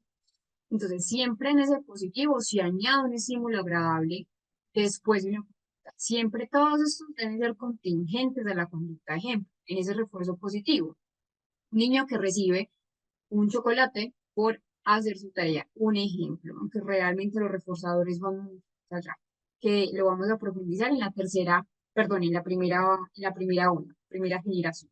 Cómo aplicar esos reforzadores. Tenemos un refuerzo negativo. Se elimina un estímulo que para el paciente es desagradable para reforzar una conducta. Entonces, por ejemplo, en el ámbito educativo, un estudiante que estudia previamente, pues un estudiante estudia para evitar una mala nota, ¿sí? Eso es un refuerzo negativo. Se elimina un estímulo desagradable para reforzar una conducta. Luego tenemos un castigo, donde en el castigo, todos los castigos, sean positivos o negativos, la idea central es que se disminuye la probabilidad de que una conducta se repita. ¿Cómo sería ese castigo positivo? Se agrega un estímulo, pues, desagradable para el paciente. Por ejemplo, un niño que recibe un regaño, pues, por no hacer su tarea, ¿cierto? O una mala nota por no hacer su tarea. Y el castigo negativo es, se retira la retirada de un estímulo que para el paciente percibe como agradable. Niño o un adolescente, por ejemplo, en estos casos, que pierde el celular por llegar tarde. Un ejemplo de cómo es, aunque como les menciono, pues esa parte va mucho más allá. También hay otro principio que no coloco en las diapositivas, pero que sí es importante tener en cuenta, que es el principio de la extinción. ¿Qué es la extinción? Si una conducta deja de ser reforzada, con el tiempo va a desaparecer esa conducta. Por ejemplo, un niño que deja de hacer berrinches si los papás no le prestan atención a los berrinches. Y tenemos otro principio que es el moldeamiento. ¿Cómo así que el moldeamiento? Que de hecho el moldeamiento pues, también es una técnica clásica donde se refuerzan aproximaciones sucesivas a la conducta meta, a la conducta deseada. Un ejemplo, para enseñar a un perro, por ejemplo, a dar la patita, primero se refuerza cuando levanta ligeramente la patita, pues con una golosina, con una galleta, y luego cuando ya la levanta más alto, hasta que finalmente cuando la pone en la mano pues de nosotros. Entonces, así se lo va a dar esa parte de lo que es el condicionamiento. Tenemos algo indispensable que debemos tener en cuenta, y es que, pues, hay un experimento clásico que es la caja de Skinner. Skinner diseñó una caja que fue un experimento también con ratas, donde había botones y había pues una característica y es que cuando la rata apretaba el botón, distribuía alimento, que para Skinner en este caso era el refuerzo. Un animal dentro de la caja aprende, entonces él mencionaba, decía, bueno, un animal dentro de la caja aprende a presionar una palanca para obtener comida, que sería el refuerzo positivo y que también puede aprender a evitar esa descarga eléctrica al presionar la palanca, una palanca equivocada, que era el refuerzo negativo. De hecho, esta aplicación del condicionamiento operante es bastante amplia en educación, en psicología clínica, en entrenamiento incluso de animales, en economía y negocios. Por ejemplo, en economía de negocios son esas bonificaciones seriales por productividad.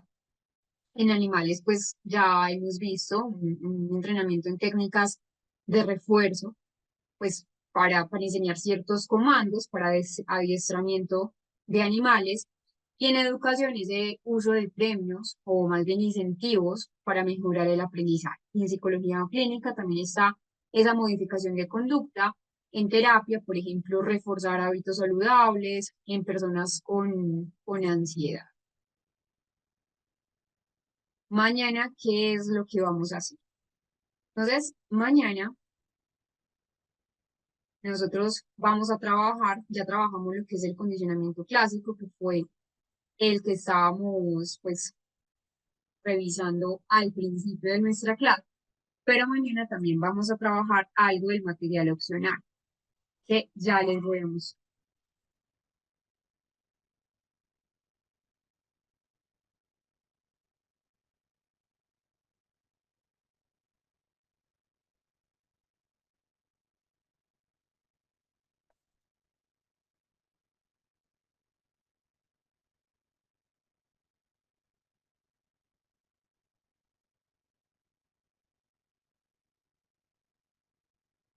El día de mañana vamos a trabajar este caso clínico de lo que es el condicionamiento operante.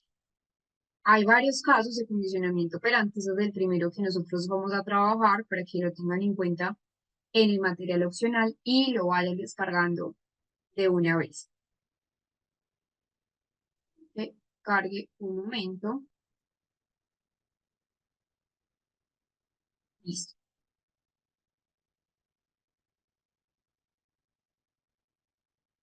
Entonces, el caso clínico es una intervención conductual en la procrastinación académica. Ese es el primer caso de condicionamiento operante que vamos a ver el día de mañana. Vamos a trabajar a Juan. Él tiene 22 años, bueno, para la fecha tenía 22 años, era un estudiante universitario y el motivo de consulta. Para los que ya tienen el material de estudio, los invito a que lean previamente este caso clínico para que ya, pues tiene 6 hojas, pues es fácil realmente de leer.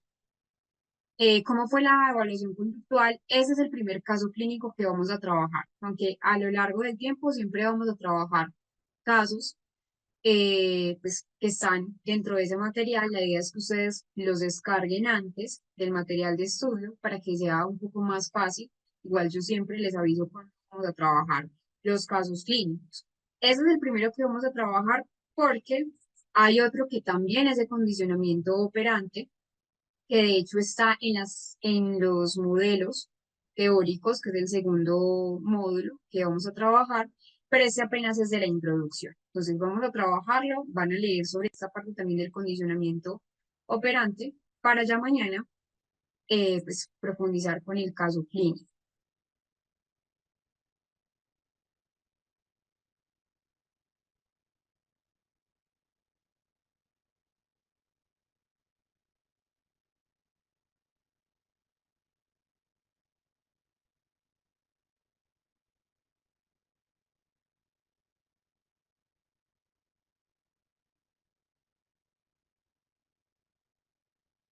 Les voy a compartir eh, las personas que, por ejemplo, ya tienen el material, no lo vayan a compartir al chat, que obviamente es una de las cláusulas para la expulsión de pues de algunos estudiantes del diplomado.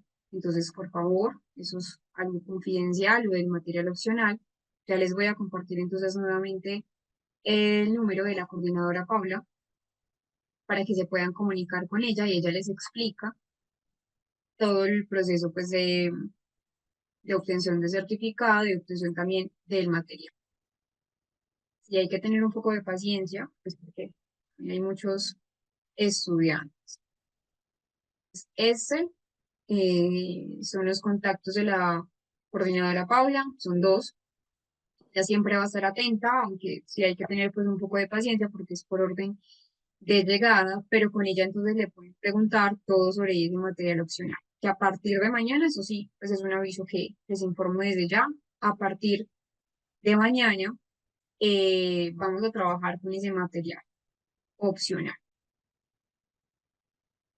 Bueno, entonces vamos a dejar hasta acá y nos veremos entonces el día de mañana. Recuerden leer sobre ese condicionamiento operante para poder que la clase de mañana sea pues, productiva. Espero que estén muy bien y que descansen bastante. Nos vemos. Chao.